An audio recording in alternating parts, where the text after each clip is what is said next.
নমস্কার, পুজো আড্ডা নিয়ে আজকে আমরা হাজির হয়ে গেছি। কোথায় জানেন? 13 পার্বণে। মানে পুজো আসলেই একটা মনের মধ্যে আনন্দ হয়, সেই আনন্দটা যখন হতে থাকে তখন মনে হয় যে একা একা আর আনন্দ করলে চলবে না, দল নিয়ে একেবারে দলে ভারী হয়ে আনন্দটা করতে হবে। আর রাই যখনই থাকে তখন দল ভারী করার জন্য তো আমার একদম কনস্ট্যান্ট পার্টনার থাকেই, মহুয়া। Thank you. আজকে আমরা একসাথে দুজনে তোমাকে, কারণ আমি শুরু করে পুজোতে ঠিক করেছি যে প্রথমেই তোমার সাথে খুব একটা আলাদা সম্পর্ক তৈরি করবো। বছর পুজো সত্যি আমি পারছি না, স্টুডিও থেকে বেরিয়ে রায় পরিবর্তন হয়ে গেছে। পরিবর্তন হয়েছি এবং আরেকটা জিনিসও তোমার সিলেবাসে ছিল না, এবার সেটা আমি করছি।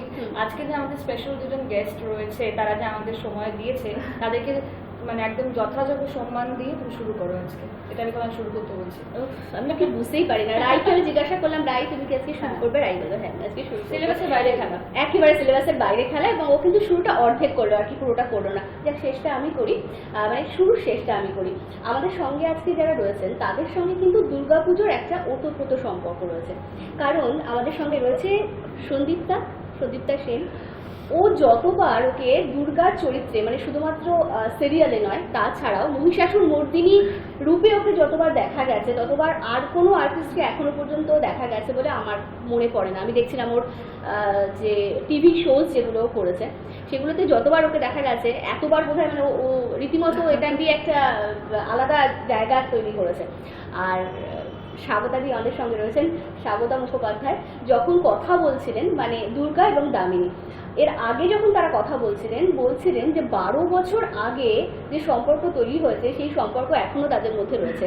মানে রিয়েল লাইফ আর রিয়েল লাইফ একেবারেই আলাদা। রিয়েল লাইফে দুজনের 36 কাঁকড়া, কিন্তু রিয়েল লাইফে শাশুড়ি বৌমার যেমন সম্পর্ক হওয়ার কথা ঠিক তেমন কিন্তু সম্পর্ক স্বাগতাদির আর সন্দীপ্তার। একদমই 12 বছর হয়ে গেছে, বাট স্টিল এখনো স্বাগতাদির সময় যখন আড্ডা মারতে বসি, মানে কিভাবে সময় কেটে যায় জাস্ট বুঝতে পারি না। প্রচুর কথা যেন জমে থাকে, একটার পর একটা চলছে। আমরা সেই একই জায়গায় দাঁড়িয়ে আছি, আমাদের রিলেশনটা একই জায়গায়। মানে আজকের পর যদি আবার 6 মাস বাদে আমাদের দেখা হয়, আমরা কিন্তু আজকের দিন থেকে আবার শুরু করব। এবং আমাদের অনেক কথা জানার থাকে, অনেক কথা বলার থাকে, আর এগুলো জানার আর বলার অধিকার আমাদের দুজনের মধ্যে আছে। মানে কোনো আলাদা বাউন্ডারি নেই যে এটা বলতে পারবো না, এটা জানতে পারবো না বা কিছু।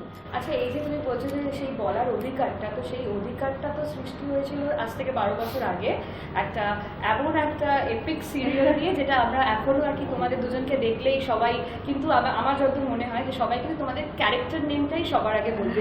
ওই যে দুর্গা দামি, হয়তো কেউ একটু এরকম বলতে পারে বাবা পাশাপাশি বসেছে দুজন, এরকম একটা ব্যাপার। তো ওই যে শুরু হয়েছিল কেমিস্ট্রিটা তোমাদের, তো সেটা তুমি আমাকে একটু বলো। ওটা তো তোমার প্রথম সিরিয়াল ছিল, তো স্বাগতাদিকে ওই যে যার জন্য আর কি পুজো বন্ধ থাকবে সে আগে সেজে যাবে, সেই এক্সপিরিয়েন্সটা একটু স্বাগতাদির সাথে কাজে যদি তুমি শেয়ার করো। ভয় লাগতো প্রথম?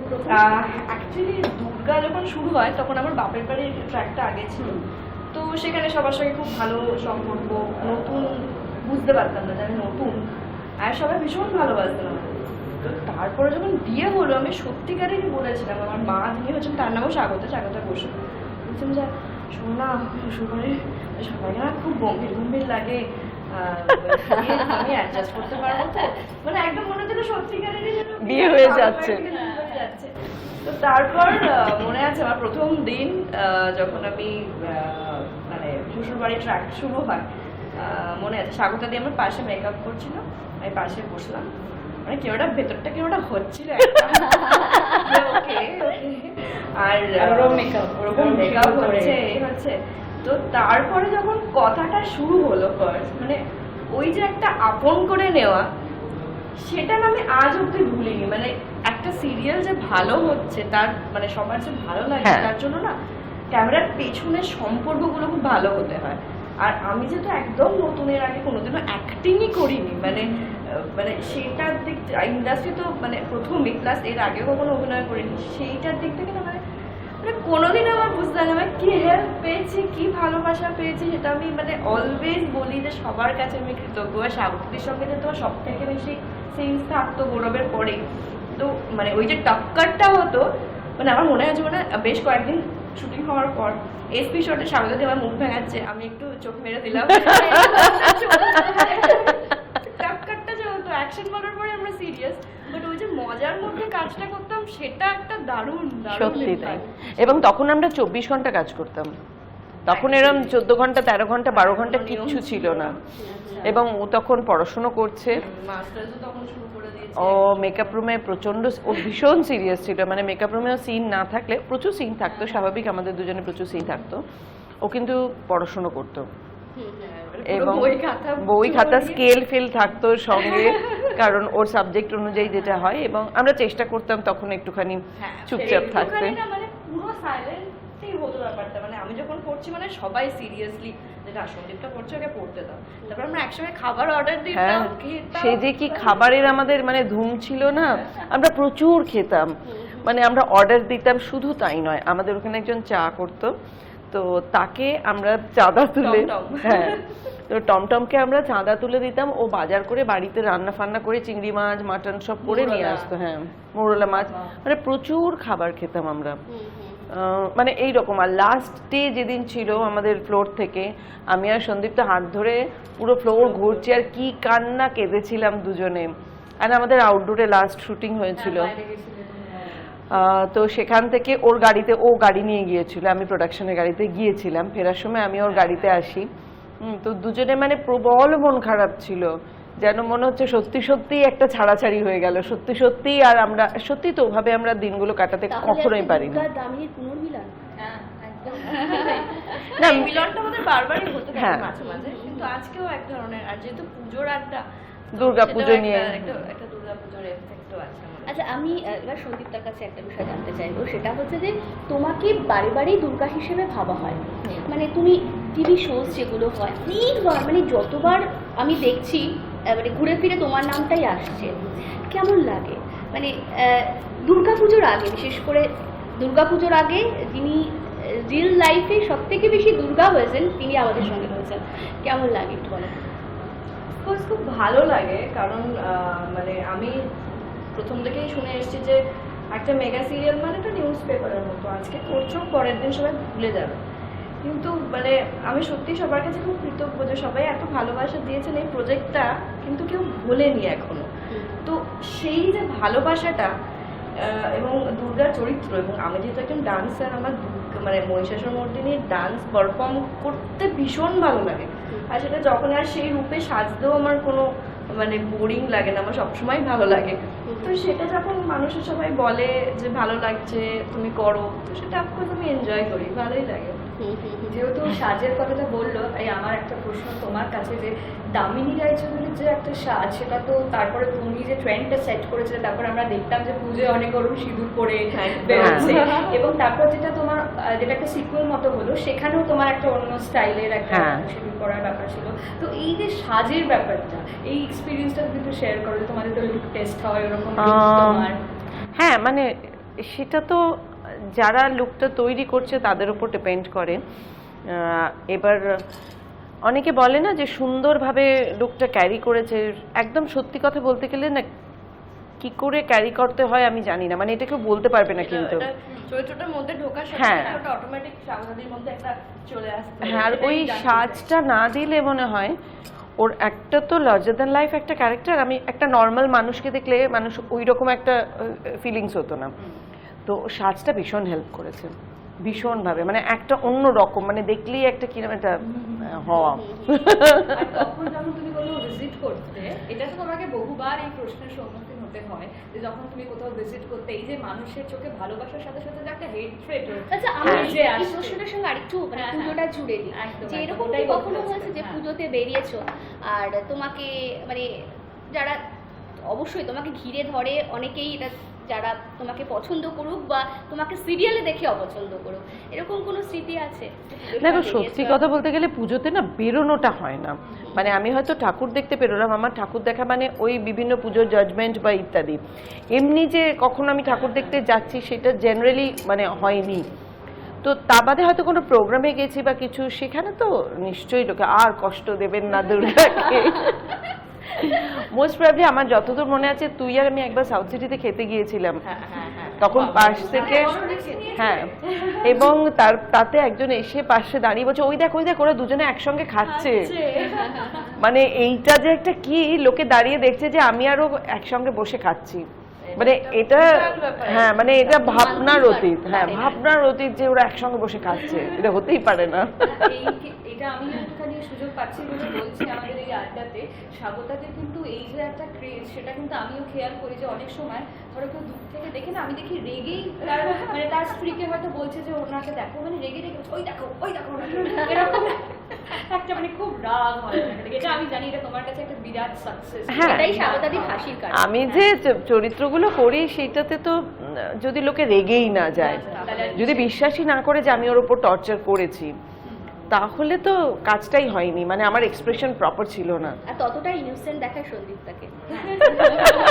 একসাথে খেতে দেখলেই ওদের মনে হবে, লোকজনের মনে হবে যে এই বোধহয় বেশি খাচ্ছে, ওকে খেতেই দিচ্ছে না, একসাথে দুজনে বেরিয়েছে। কিন্তু আমরা দুজনে মোটামুটি সমানই খাই, প্রচুর হ্যাঁ প্রচুর খাই আমরা। আর আরেকটা কথা হচ্ছে স্বাগতাদি যে রেগে যেতে পারে সেটা কিন্তু অ্যাকশন না শুনলে বোঝা যাবে। এবং আমাদের ভেতরে অনেক কথা যেগুলো আমরা কখনোই কোনোদিন বলবো না, আমাদের প্রচুর লুকিয়ে লুকিয়ে অনেক কিছু কথা আছে, তো সেগুলো বলতে পারবো না, কিন্তু সেগুলো ইতিহাস আমরা বহন করে চলেছি নিজেদের মনের ভেতরে। আগামী বছরগুলোতে এভাবেই বহন করে চলো, আর যখনই আমরা হাইমিস থেকে ডাকবো এসে কয়েকটা বলে দেবে। এ তো বলা যাবে না। আচ্ছা মৌমাদি, তুমি যে প্রচুর আমি গেম বানিয়েছি সেটাতে আসবো, তার আগে একটুখানি খেতে ভালোবাসে বলছে, সন্দীপদাও বলছে, স্বাগতাদিও বলছে। আমাকে একটু সন্দীপদার কাছে জানতে চাই, সন্দীপটা কি রান্না করে, মানে রান্না করতে ভালোবাসে না পুজোর সময় নাকি রেস্টুরেন্টে গিয়ে খেতে ভালোবাসে? আমি রান্না করতে একদম ভালোবাসি না। মানে পুজোর সময় রেস্টুরেন্ট? হ্যাঁ, আমার মা বাবাও মানে বাইরের খাবার খেতে ভীষণই ভালোবাসেন। ভালো লাগে না এগুলো যখন কেউ বলে, আমার খুব মনে পড়ে। কিন্তু তুমি কি এরকম বিনা বাধা রেস্টুরেন্টে যেতে পারো? মানে হ্যাঁ যাই, কি হবে, মানুষ যদি ভালোবাসে দুটো কথা বলেন তাতে কোনো আপত্তি নেই। মোটমাট খেতে দেওয়ার সময় কেউ কথা না বলে কি হতো আর কি। আর এবছর তো পুজোর সুবিধা মাছ, হ্যাঁ খেতে খাওয়ার খাওয়ার সময় খুলতে লাগে। মাছটা আমাদের অনেকটা হেল্প করছে, খুব হেল্প করছে এটা। আচ্ছা আমরা গেমটা শুরু করি। আমি চাইবো তোমার কাছে যে চিরকুটগুলো রয়েছে সেটা দিয়ে আগে শুরু হোক ঠিক গেমটা। আছে ঠিক আছে, শুধু ওদেরকে এইটুকু সকলে বলতে চাই যে দুর্গার মতো ক্যারেক্টার যে মেয়েটি করেছে, আমি ভাবতে পারি না যে এই লেভেলে তার চিটিং সেন্স সে শুরুর আগে থেকে কিভাবে না, দেখার চেষ্টা করছে না। আমি এটা মানে আই অবজেক্ট। Yes. ও এইটাই বলতে চাইছে যে এইভাবে চুরি করে লুকিয়ে লুকিয়ে কিছু করা উচিত না। আমি মা দুর্গা, আমার সামনে সব প্রকাশিত হোক। তোমাকে আমরা কেন নিয়েছি, ওকে অপোজ করার জন্য? না একেবারেই না, এই জীবনে হবে না। আমি গ্লাসটা এখানে সরিয়ে দিলাই, সুবিধা হবে। যেটা আমরা করছি সেটা হচ্ছে যে কয়েকটা নাম লেখা আছে, এবং যাদের নাম লেখা আছে তারা সবাই তোমাদের ভীষণ বন্ধু পরিচিত নাম, তোমাদের কলিগ। তো যেটা করতে হবে, যখন সন্দীপটা নামটা দেখবে তুমি লিখতে পারবে না, একটা দুটো ও তোমাকে ক্লু দিয়ে বোঝাবে যে কার কথা বলছে। মানে ধরো ফর এক্সাম্পল আমি বোঝাচ্ছি, মৌমাদি ধরো আমাকে বোঝাচ্ছে, মৌমাদি বলছে আমি তাকে খুব ভালোবাসি, সবসময় আমরা দুজনে একসাথে শো করি, এরকম ভাবে ক্লু দিয়ে তোমাকে বোঝাবে। আর সেম গোজ উইথ ইউ, তুমিও নাম তুলে ক্লু দিয়ে বোঝাবে। বাবা আমার তো চশমা নেই, আমি দেখতেই পাবো না। আচ্ছা আমরা নামটা করে দেবো, অসুবিধা নেই। তো রেখেছি একজনকে, এত চিন্তা কেন? নামটা জোরেই বলে দিও। জোরে বলে দিলেই তো হয়ে গেল। না ঝুড়ে বলে দিলে হবে। চলো নিয়ম মতো, ঠিক আছে? নিয়ম মতে কেন চলবো? যে নিয়ম এখন চলছে যে মাস্ক পরতে হবে, সেটা সবাই পরছে না, আমি কেন এই নিয়মে চলবো, তাই না? বড় নিয়ম লোকে মানছে না। আপনারা আমাদের এই পুজো আড্ডায় আমাদের সাথে আছেন, ভীষণ ভালো লাগবে। এবার আমি চলে যাচ্ছি খেলাতে। প্রথমে কে তুলবে, তুমি না সন্দীপটা?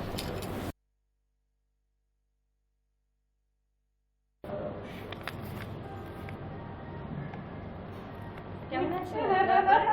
কিসে এলে গো? এটা কি কাছে দেখো। ও আচ্ছা আচ্ছা, ও এত আজকাল হাঁটতে ভালোবাসে না, মাস্ক পরেও টালিগঞ্জ থেকে টালিপাড়ার অব্দি গড়িয়া অব্দি হাঁটতে আসতে এসে কি ভালো।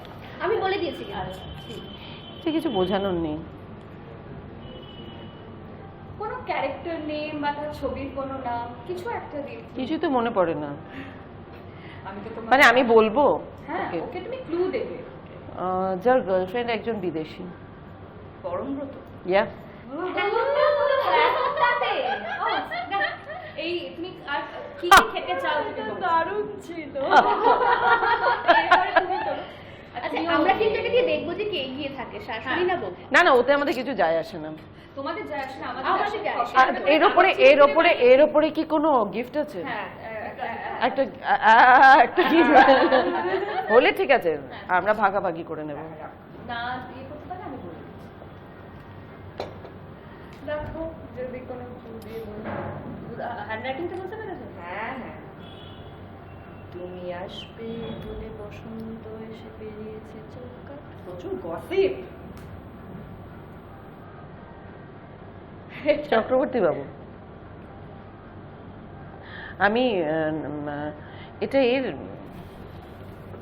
না, আমি টাইটেল ভুল বলেছি, আমি টাইটেল ভুল বলেছি। হ্যাঁ হ্যাঁ হ্যাঁ। তুমি নামটাই বলো। নামটা বলো। রাহুল। হ্যাঁ আমি ভাবলাম যে এটা ভুল বললো কেন, এই টাইটেলটা একটা শুনলেই তো বলে দেবে। রাহুল, আমি হঠাৎ চক্রবর্তী কেন বললাম আমি নিজে জানি, কেউ মনে হচ্ছে চক্রবর্তী হবে। তুমি চাইছিলে প্রচুর কোনো gossip। একটু আমাদের twist, না না, একদম ভুল মানে ভুল। এরপরে আচ্ছা এবারে এবার আমি আবার, হ্যাঁ তুমি আসবে কিন্তু তুমি এলে না। গানটাকেই ও একেবারে বুঝিয়ে দিল। না বলা উচিত ছিল গান ছাড়া বোঝাও। ও আচ্ছা। নিশ্চয়ই যেটা দেখছি সেটাই। হুম ইন্ডাস্ট্রি, ছেলে, পুরুষ, পুরুষ যাকে ইন্ডাস্ট্রি বলা হয় এখন। প্রসেনজিৎ। ইয়া, এটা খুব ইজি। হ্যাঁ এবার স্বাগতাদি বলবে তুই কি আশা করেছিলি আমি নিচে যাবো? মানে আমি কি অন্য কিছু বলবো, আমি সরি এমন ভাবে বলবো যাতে ও বলতে পারে। বুঝতে পারে এক্স্যাক্টলি। একদমই। হুম বাবারে।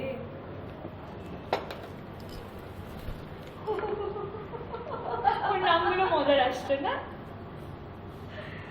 বরাবর কি যারা, যে মানুষটা এই যে কথাগুলো বললাম যে সবার সামনে আমরা বলতে পারবো না, সেই সময় সেই কাজগুলো করতে আমাদের যে হেল্প করেছে গৌরব চ্যাটার্জি। ইয়া, এটা কিন্তু মানে আমার মনে হচ্ছে এটা সহজ হয়ে গেছে নাকি নাকি দুজনেই সহজ করে ওর নিচ্ছে নামগুলো বিষয়টা? সহজ করছে। বিষয় হচ্ছে যে আমরা জানি একে অপরকে, হ্যাঁ সেটাই এই যে ও যেটা বললো আমরা যে কাজগুলো করতাম সেটাতে যে হেল্প করতো। বুঝে গেছি কে হ্যাঁ সেটা। হ্যাঁ, মানে তো সত্যি মানে কেমিস্ট্রিটা কিন্তু বলার মতো। হ্যাঁ। মানে ওই যে বললো না যে আমি তো এমনই ক্লু দেবো যাতে ও বুঝতে পারে। একদমই তাই, আমার ওকে হারানোর কোনো চেষ্টাই নেই। একজন হিরোইন যে বহু বছর ধরে ইন্ডাস্ট্রিটাকে ধরে রেখেছে, তাকেও এখন ইন্ডাস্ট্রি বলা হয়। বাবা এরকম করবে না। তাকে এখন ইন্ডাস্ট্রি ইন্ডাস্ট্রি বলা যায় বহু বছর ধরে। ঋতুপর্ণা সেন। ইউ, ও আচ্ছা। তুমি নামগুলো পাচ্ছ যে একটা করে হ্যাঁ, আর ও পাচ্ছে পার্সোনাল ইয়ে দিয়ে বুঝিয়ে এটা দিচ্ছে। একটা অদ্ভুত হচ্ছে। হ্যাঁ এবার তুমি করো। এর পরেরটাও সন্দীপটাই তুলবে কারণ চারটে আমার নামগুলো উঠছে দেখো। এর পরেরটাও তোমারই। এটা বোঝাও।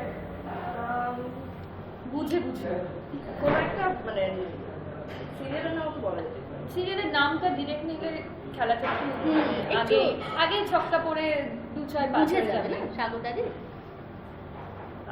তিনি দেখতে বেশ সুন্দর, ম্যাজিক মোমেন্টসে কাজ করেছেন।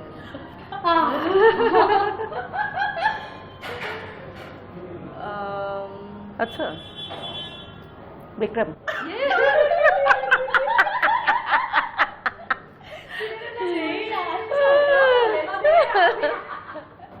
এটাও তোমারই, তুমিই করো। ওটা আমি? হ্যাঁ, কারণ স্বাগতাদি চারটে তুলে দিয়েছে।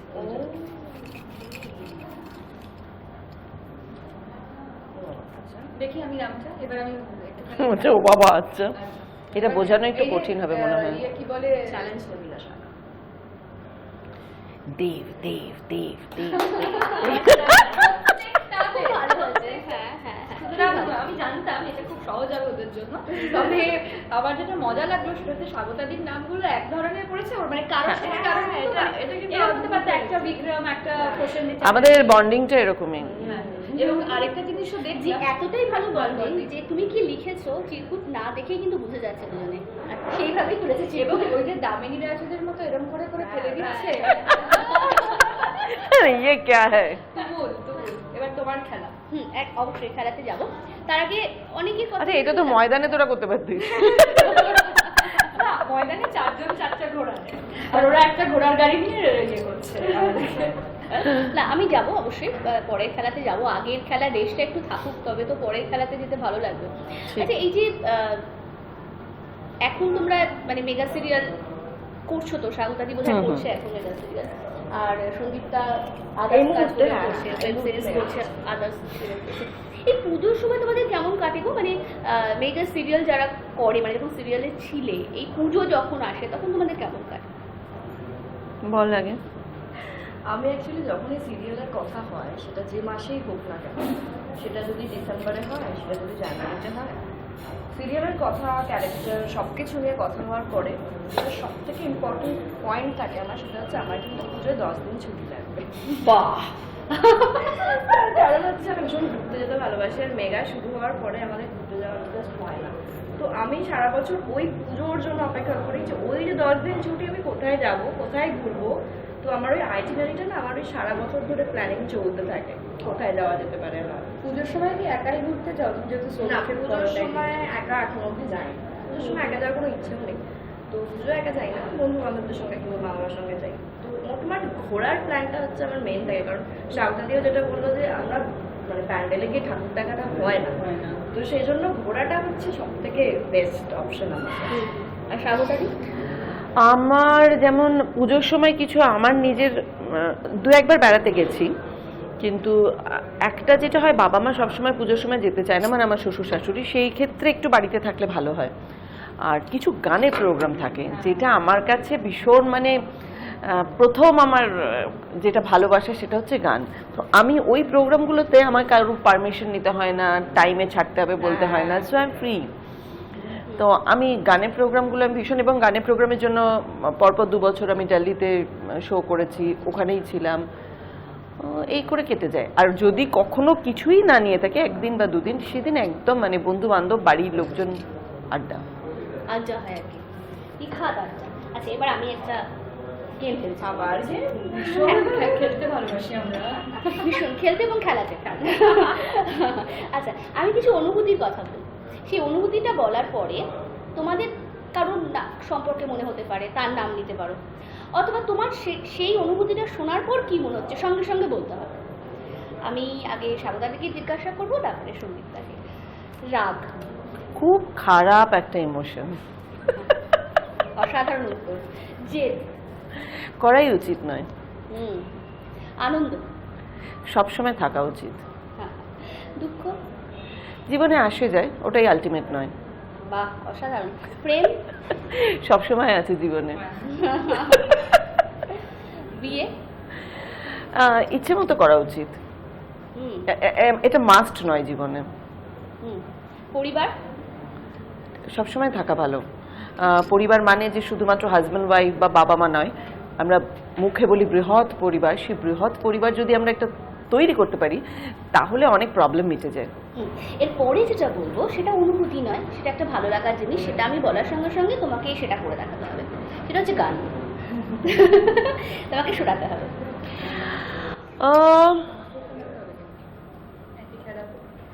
এখন যে অবস্থাতে আমরা দাঁড়িয়ে আছি, একটা খুব, আমি জানি না গানটা গাইতে গিয়ে উল্টোপাল্টা গাইবো কিনা, কিন্তু সত্যি এখনকার জন্য খুব অ্যাপ্রোপ্রিয়েট গান।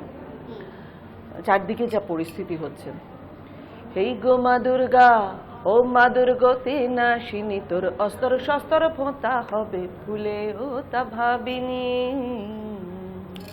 তোর অসুর কুলকে দেখ কেমন দিব্য বেড়ায় দাপিয়ে দিবস রজনী, এই গো মা তোর ত্রিনয়ন দেখেও কেন দেখেনি, এই গো মা দুর্গা। মানে ভীষণ অ্যাপ্রোপ্রিয়েট আমার মনে হয়। আমি একবার ডান্স করেছিলাম, আমার খুব পছন্দের একটা গান। আমারও খুব পছন্দের গান এটা।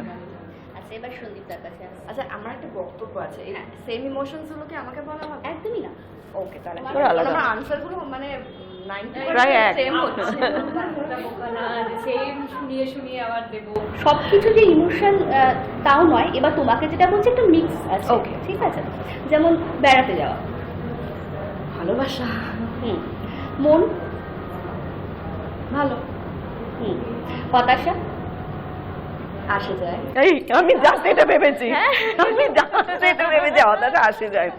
মানে আমি না, মানে বলতে গিয়ে আটকে গেলাম একদম এইটা। এনিওয়েজ, পুজো, প্রচুর খাওয়া দাওয়া, অভিনয়, দ্বিতীয় প্রেম, বাহ। আকাশ, নিঃশ্বাস, বাহ। এটা খুব ভালো উত্তর দিলে তুমি। আকাশ নিঃশ্বাস। বৃষ্টি। নাচ। সাফল্য। আসে যায়। আমরা কি আমাদের সেই যে এবার ওরা আমাদের আবার বলবে যে তোমরা ময়দানে কেন গেলে? আবার খেলা আমরা পুজো আড্ডায় রয়েছি, একটু খেলা না, পুজোতে আমরা খেলি না। পুজোতে সাজি, গুজি, আড্ডা মারি, খাওয়া দাওয়া করি। হ্যাঁ, তার সাথে আমরা দুজনে যোগ করি খেলা, না, পুজো খেলা, এটা না আমরা সারা বছর খেলতে থাকি, তাই না? ক্যামেরার সামনে যে যেটা নয় সেই খেলাতে আমরা মেতে থাকি। সেই আচ্ছা, খেলাটা আমি আসবো পুজোর খেলা। তার আগে আমি সন্দীপটাকে একটা প্রশ্ন না করে কিছুতেই পারছি না। ও এত সুন্দর দেখতে, ও যখন আগে পুজো প্যান্ডেলে যেতে, নিশ্চয়ই তুমি আগে ঠাকুর দেখতে যেতে, তখনই সুন্দর তো বরাবরই ছিল। হ্যাঁ, না সেটাই বলছি, মানে সুন্দর তো বরাবরই, যখন এখন তো যেতে পারে না খুব একটা বলছে, কিন্তু আগে নিশ্চয়ই যেত। মানে কতজন তোমাকে ঝাড়ি মারতো আর কতগুলো মানে প্রপোজ তুমি পেয়েছো আর কি? প্রচুর পেয়েছি, মনে থাকার মতো কিছু? কলেজেও প্রচুর প্রথম ক্লাস 6-এ একটা ছেলে আমাকে বলে যে আই লাভ ইউ। তো আর আমি ভীষণ টম্পারিস ছিলাম, আর একদম মনে করতাম নিজেকে। বাবা অলওয়েজ বলতো যে কি করছিস, একটু প্রেম কর, মানে 6-এ বলেনি, আরেকটু পরে বলেন। কিন্তু আমি ভীষণ রেগে গেছিলাম, এই বয়সে এসব কথা হচ্ছে, তোমার এই বয়সে পড়াশোনা করা উচিত। উল্টে আমি তাকে এত জ্ঞান দিয়েছিলাম, সে পুরো ফ্রাস্ট্রেটেড হয়ে গেছিল আমি কাকে প্রপোজ করেছি। তো তারপরে কলেজ লাইফেও প্রচুর প্রপোজালস আসে, ন্যাচারালি কোয়াইট অবভিয়াস আসবে। তো বাবাকে এসে আমি আগে বলতাম, এরকম অনেক সময় হয়েছে বাবা দেখাতে পরিচয় হয়েছিল, ওই ছেলেটা প্রপোজ করেছে, বাবা দেখে বলে আমারও ভালো লাগেনি। তো এই কেমিস্ট্রিটা অলওয়েজ ছিল। আর আমার বাবা, মানে বাবার সঙ্গে প্রেমটা তো কেন অ্যাটাচ, আসলে বাবা আমাকে ভীষণ, বাবা বলতেন যে কি হতো তোর, তুই এই বয়সে প্রেম করবি না, আমি জানিস কতগুলো প্রেম করছিস, কেন করছিস না? তো বাবার খুব আপত্তি ছিল এই নিয়ে। তো এরকমও হয়েছে, তো ম্যাডাম স্কোয়ারে বাবা, আমার একজন দিদি আর আমি একসঙ্গে গেছি। তো বাবা বললো যে শোন, আমি ওই কোনাটায় গিয়ে দাঁড়াচ্ছি, তোর একটু ঝাড়ি ফাড়ি মেরে দে, তারপরে আমাকে ডেকে নিস, আমি চলে আসবো, কারণ আমি থাকলে তোদেরকে ঝাড়ি মারবে না, সেটা আমি চাই না। তো এগুলো খুব মানে মজার ইনসিডেন্টস আর কি। তো সেটা হয়ে এসছে অলওয়েজ, এবং প্রচুর পরিমাণে হয়েছে। হ্যাঁ। আর আমার একটা অদ্ভুত ব্যাপার ছিল, যে প্রপোজ করে তাদেরকে আমি আর তাকাই না। বাবা, তাহলে যারা শুনছো তাদেরকে বলছি এটা করো না। আর কলেজে তো প্রচুর অ্যাটিটিউড দেখাতাম তখন, হোয়াট, মানে একদম ওই টাইপের আর কি। আর এখন এখন না ওই ভালো লাগে, thank you so much, thank you বলি, আই লাভ ইউ বলবো, থ্যাংক ইউ বলো। থ্যাংক ইউ বলি। তার কারণ হচ্ছে ঠিক আছে, আমার খুব ভালো লাগে, তুমি আমাকে ভালোবাসো, বাট এর থেকে বেশি আমি তোমার কি করতে পারি। হ্যাঁ চলো, তুমি এবার কি খেলার কথা বলছো? হ্যাঁ, খেলার কথা সেটা আমি বলছি, মানে তোমার মাথা থেকে এটা বেরিয়েছিল, এই মাস্টার মাইন্ডে এই যে একটা ঢপের খেলা এই কারণেই বলছি, কারণ খেলাটার মধ্যে ঢপ আছে। খেলাটাই ঢপের খেলা। খেলাটা সেটা হচ্ছে খুব মজার একটা খেলা। সেটা হচ্ছে যে তোমাদেরকে মিথ্যে কথা বলে যেতে হবে। ধরো কোনো একটা টপিক নিয়ে, সেটা নিয়ে তোমাদের মিথ্যে বলতে হবে। ধরো ফর এক্সাম্পল, আমি ধরো টিপ পরে নেই, ধরো মৌহাদি আমাকে বলছে টিপটা পরে ভালো লাগছে, হ্যাঁ আমি সবসময় টিপই পরি, টিপ ছাড়া নিজেকে ভালো লাগে না। এরকম কনস্ট্যান্ট তোমাকে বলে যেতে হবে, যে বেশিক্ষণ ঢপটা কন্টিনিউ ও মাই গড, না কতক্ষণ বলবো, আমরা তো 1 ঘন্টা 2 ঘন্টা পেয়ে যেতে পারি ঢপের উপরে। আমি টাইম আপ বলবো। হ্যাঁ, মানে সেটা একটা করতে হবে যে 1 মিনিট বলতে হবে। হ্যাঁ 1 মিনিটই বল। হ্যাঁ, মানে না হলে তো আমি 1 অনন্ত মিনিট বলতে পারবো। 1 মিনিট সময়টা অনেক বেশি, জাস্ট কয়েকটা। সেটা দেখা যাবে, সেটা টপিকের ওপর আমরা চেষ্টা করবো যতটা কম করা যায়। শুরু করো তুমি। শুরু করো। আমি শুরু করবো, তাহলে সময় না, তুমি স্বাগতা দিকে করো। হ্যাঁ একদম। স্বাগতাকে আজকে ঠিক না করে খুব সুন্দর লাগছে। আমি তো টিপ একদম করি না। অ্যাকচুয়ালি আমাকে টিপ পরলে ভীষণ খারাপ লাগে। আমার যখন বিয়ে হয়েছিল তখন কি বিয়ের সময় লোকে তো একটা বড় টিপ পরে, তারপরে কলকা ফলকা। আমি কিন্তু টিপ পরিনি, টিপের জায়গাটা ফাঁকা ছিল, চারদিক দিয়ে কলকা ফলকা ঝুলছিলাম। তারপরে কি হয়েছে, আমার শাশুড়ি ভীষণ রেগে গেছিলেন যে তোমাকে কপালে টিপ পরতে হবে। তো অনেক সময় হয় না যে সিঁদুর পরতে ভালোবাসে না, এখানে সিঁদুর লাগিয়ে রাখে, আমি একটা টিপ মাথার পেছনে সিঁদুর থেকে এই করে করে এখনো যদি আমার চুলের এখানে দেখতে থাকো, দেখবে একটা টিপ লাগানো আছে, যেহেতু আমার শাশুড়ি কথা কিন্তু আমি কপালে কোনোদিন টিপ পরি না। আর যদি বা পরতে থাকি, কি ধরনের টিপ পরবো, লাল শাড়ির সঙ্গে নীল টিপ, নীল শাড়ির সঙ্গে হলুদ টিপ, এরকম ভীষণ কনফিউশন আছে। সেই জন্য আমি জীবনে কখনো কোনোদিন একটা টিপের পাতাও কিনিনি। আমার বাড়িতে অসাধারণ মিথ্যে হচ্ছে স্বাগতাকে। এটা ভুলেই যাচ্ছি সন্দীপ। এরপর এটা কি তুমি এরপর কন্টিনিউ করবে সন্দীপটাকে, নাকি আমি স্বাগতাদিকে আরেকটা না ওকে একবার চলে যাই, কারণ অনেক সময় পাচ্ছে তো মিথ্যে সাজানোর। না টপিকটা আলাদা নেই। এবার টপিকটা আমি দিচ্ছি যে আমি শুনলাম যে তুমি কারোর সাথে প্রেম করছো না, এটা কি শুনলাম? আমি তো প্রেম করছি, আমি প্রচন্ড প্রেম করছি এবং প্রতিনিয়ত এই ছেলে ওই ছেলে সমুখ ছিল, তো 10টা ছেলে একসঙ্গে আমি প্রেম না করলে আমি পারি না, আমার মাথা ঠান্ডা থাকে না, আমি খুব রেগে যাই, তাই 10টা ছেলের সঙ্গে সবসময় প্রেম করতে হয়। কিন্তু সপ্তাহে 7 দিন আমি এবার কিভাবে 10 জন ছেলের সঙ্গে। পার্টিকুলারলি একজনের সাথেই প্রেম করছো না? হ্যাঁ, একজনের সাথে প্রেম করছো না, আমি পেপারে পড়লাম। না না, আমি তো 10 জনের সঙ্গে প্রেম করছি, মানে একজনের সাথে না, আমি 10 জনের সঙ্গে প্রেম করছি। একজনের সঙ্গে তো মানে একজন প্লাস একজন প্লাস একজন মিলেই তো 10 জন হয়, তার মানে একজনের সাথেও নিশ্চয়ই প্রেম করছি। তো একজনের সাথে প্রেম করছি, 10 জনের সঙ্গে প্রেম করছি, এবং সপ্তাহে আবার হাফ ডে দিতে হয় কয়েকজনকে, যেমন 10 জনের মধ্যে 7টা তো দিন আমাদের সপ্তাহে। তো অনেক ভাব naturally- দিয়েছো। তবে হেসে নিয়ে একটুখানি প্রথমে ও চাই নো নো নো, আমি বুঝতে পারছিলাম যে মিথ্যে সত্যি এত কনফিউজিং ব্যাপারটা। ওই জন্যই প্রশ্নটা একটু স্বাগতাদির কাছে। স্বাগতাদি যে একদম কথা বলছো না, এটা কি ঠিক?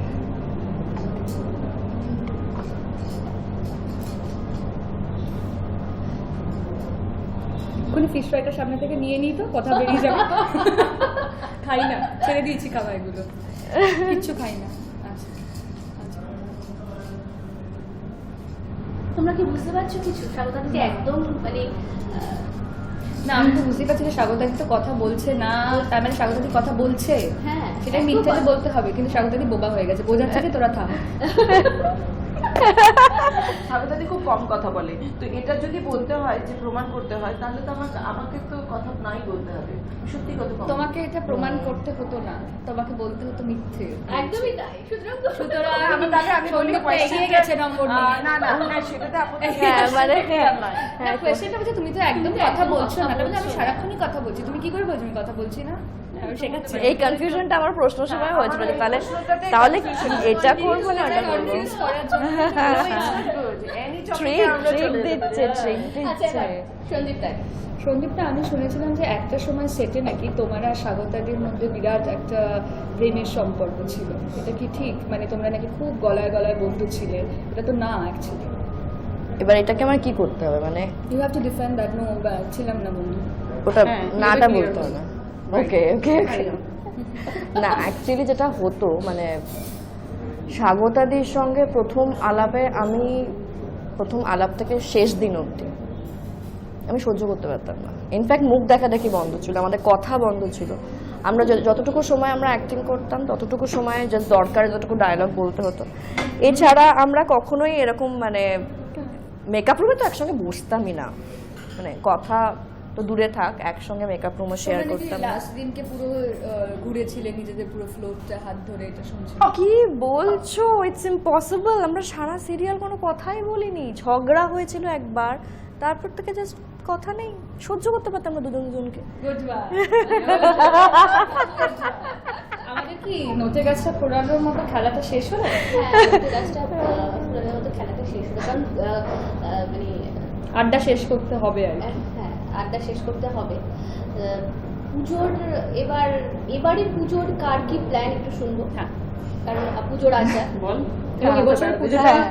একটু অন্যরকম। ও কোথায় বেড়াতে যাচ্ছে আচ্ছা, প্লিজ হ্যাঁ। শুনবেন, ওটা মানে আপনারা। অদ্ভুত লাগছে ও বলতে। হ্যাঁ মানে ও প্রথমেই আমাদের মানে অলরেডি বোকা বানিয়ে দিয়েছে, কোথায় বেড়াতে যাচ্ছে বলে আমরা বোকা হয়ে গেছি। এবার ও কি করবে এবার নিজে সেটা বলবে। ওকে, না আমি যেটা ওনারা ভাবছেন যে আমি কি বলে বোকা বানিয়েছিলাম, অ্যাকচুয়ালি আমি বলেছিলাম যে আমি তো পুজোয় ঘুরতে যাচ্ছি এবং আমার প্যাকিংও ডান। তো ওরা বলছে কোথায় যাচ্ছি এই পুজো এই অবস্থায় ঘুরতে, যে হ্যাঁ তো একজালিয়া যাচ্ছি, পুরো এবং একদম সেটা ভীষণ অ্যাকসেন্টে বলেছে, যেটা হ্যাঁ, আমি একজালিয়া, ইতালি বলেছি। হ্যাঁ একজালিয়া যাচ্ছি আমি। ওরা কি শুনেছে আমি জানি না, আমি একজালিয়া শুনেছি, বাট আমার মনে হলো বোধহয় হয়তো কোথাও একটা করে যায়। আমি একজালিয়ায় শুনেছি, কিন্তু আমি ভেবেছি হয়তো এরকম প্রচুর জায়গা আছে যে আমরা নাম নামটা জানি না। আর ও ওরম ওরম জায়গায় সেই সুযোগটাই আমি নিয়েছি। আমি ভেবেছি ইতালি, বাবা আমি কি দরকার মুখ খোলার, আমি একটু না যাই হোক, এবারে মোটামুটি অ্যাজ ইউজুয়াল ঘোরার কোনো প্ল্যান নেই, বাট আমরা যেটা ঠিক করেছি যে কলেজের বন্ধু, স্কুলের বন্ধু, এরকম বহু মানে গ্রুপ আছে, রাইট? তো ইনফ্যাক্ট আমাদেরও একটা প্ল্যান চলছে, তো সেরকমভাবে কারোর বাড়িতে গিয়ে আড্ডা, দ্যাটস ইট। আর নো ঘোরাঘুরি, নাথিং। সেটা কি সব মানে পুরো পুজোতে? হ্যাঁ হ্যাঁ, একদিন রিলেটিভরা, একদিন মা বাবার সঙ্গে শুধু, একদিন বন্ধু বান্ধব, মানে ভাগ ভাগ ভাগ ভাগ করে এতগুলো দিন না পুজোয় ওঠে। অনেকগুলো দিন। হ্যাঁ, তো ওটা কাটতেই অন্য সময় মনে হয় না, অন্য বারে, বাট এবারে ডেফিনেটলি মনে হচ্ছে। আর তোমার? আমার একদম আড্ডা, মানে কোনো রকম কোনো পুজোতে বেরোনো বা কিছু কোনো স্কিম নেই। এবার এবছর পুজোতে আমি নিজের জন্য কোনো জামা কাপড় কিনিনি, মানে সেটা নয়, একদম বাড়ি যে বাচ্চাদের যা দেওয়ার থাকে সেই ওইটুকুনি আমার মার্কেটিং এর মধ্যে আছে, আমাদের নিজের জন্য নয় আর কোনো মানে সেই মানে শপিং এ ইচ্ছেই করছে না আমারও এবারে, জাস্ট মানে কোনো ইচ্ছেই করছে না। তবে পুজোর আনন্দটা কম হলেও মা তো আসছেই, তাই আমাদেরকে মা আসছে এই পজিটিভ ভাইবসটা নিয়েই এগিয়ে যেতে হবে, আর আজকের আড্ডাটা আস্তে আস্তে শেষ করতে হবে।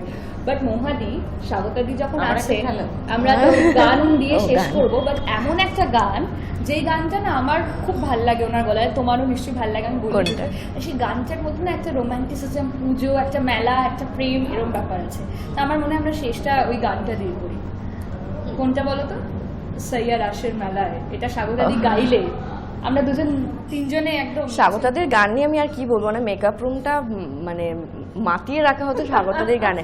আমার কোনো কারণে খুব কাজের প্রেশার, টায়ার্ড লাগছে, ভাল লাগছে না, বা মুড অফ, স্বাগত একটা গান গাইবে প্লিজ, আর স্বাগতাদের ফুল এনার্জি নিয়ে গানটা শুরু করতে পুরো মুডটাই ভালো হয়ে যেত। এবং এমনও অনেক সময় হয়েছে আমরা ওকে বলেছি এই তুই একটা নাচ কর, মিউজিক চালিয়ে দিয়েছি, মানে আমাদের সেদিন অনেকক্ষণ হবে, ও মেকআপ রুমে নেচে যাচ্ছে, আমরা মিউজিক চালিয়ে নাচ করছি দরজা ফরজা বন্ধ করে। মানে একটা অনুষ্ঠানে ওই গানটা যখন ওনাকে আমরা রিকোয়েস্ট গাইতে, যখন গানটা গাইছে আমাদের একটা অনুষ্ঠানে, আমরা এত নাচছি, তারপর নাচতে নাচতে হঠাৎ আমার মাথায় এসছে যে এটা তো ঋষিদা দেখছে, এরম অসভ্যের মতো রাস্তায় দাঁড়িয়ে নাচটা ঠিক হচ্ছে না বলে আবার আমরা নিজেদেরকে কন্ট্রোল করলাম। মানে এই সেটা গানটা- একাডেমি অফ পারফর্মিং আর্টসের আমাদের পুজো, অনুষ্ঠান, সরস্বতী মানে সেই জন্যই ও এতটা সংযত। তা না হলে তো সংযত হওয়ার কারণই নেই। নাচ যা নেচেছি, তুমি শুনলে তোমাদেরও একই অবস্থা হবে। একদমই। কিন্তু এখানে নাচটা যাবে না, আমার মনে মনে আমরা আমরা মনে মনে করতে পারি যারা আমাদের অনুষ্ঠান দেখছে বাড়িতে, তারা কিন্তু বাড়িতেই নাচতে পারে। আর সন্দীপটা এখানে বসে হাত নাড়াবে। হ্যাঁ, এক হাত এক হাত। সৈয়া সৈয়া সৈয়া সৈয়া রাসের মেলায় তুমি এসো, সেই যে গোবিন্দ, সৈয়া রাসের মেলায় তুমি এসো, সেই যে গোবিন্দ। পূর্ণিমাতে রাস্তা জুড়ে জ্যোৎস্না ঢাকা গন্ধ, সৈয়া রাসের মেলায় তুমি এসো, সেই যে গোবিন্দ। ফুল ফুটেছে কদম তলায়, খবর পেলাম রাতের বেলায়, ঘুম ভাঙা চোখ ছাপ ফেলেছে আলতা রাঙা পায়ে, কেউ যেন তাও ভুল না বোঝে, কান্নাকাটি তোমায় খুঁজে, মাথার বেনির জলে আয়ান আছাড় খেয়ে যায়, নাচতে নেমে হোঁচটকে কাটবো না ছন্দ, সৈয়া রাসের মেলায় তুমি এসো, সেই যে গোবিন্দ। ভজ গোবিন্দ ভজ গোবিন্দ, কহ গোবিন্দ কহ গোবিন্দ, লহ গোবিন্দ লহ গোবিন্দ, লহ গোবিন্দ নাম, লহ গোবিন্দ নাম, লহ গোবিন্দ নাম। আড্ডা জমে গেছে, পুজোর আড্ডা একদম জমে গেছে। আমার তো মনে হচ্ছে যে এই আড্ডাটা আমাদের সাথে সাথে আপনারা সকলে ভীষণ এনজয় করলেন। আর তোমার কেমন লাগলো বলো এই আড্ডা মেরে? আমি তো এই আড্ডাতে রয়েছি।